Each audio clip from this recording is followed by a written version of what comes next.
When did you realize you were your family's emergency contact, not their child? My parents paid for my brother Ethan's fresh start in 3 different cities. They told me to budget better when my car died and I couldn't get to work.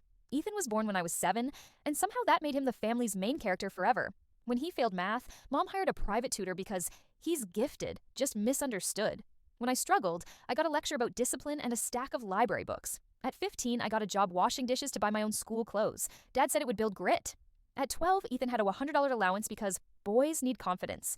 On my 18th birthday, I got a card that said, "Be independent." On Ethan's 18th, they put a down payment on a used Jeep and threw him a future entrepreneur party, even though he didn't have a job, a plan, or a driver's license.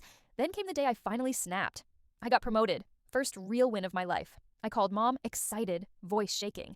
She said, "That's nice, honey," and asked if I could Venmo her $300 because Ethan forgot to pay his phone bill. Forgot. Like it happened to him. Like responsibility was weather. 2 weeks later, Dad called. "We need you to co-sign a loan. Ethan has big potential." I said no. Silence.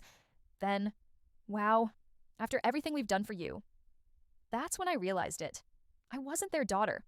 I was their backup plan. So I changed my number and let their favorite child figure it out.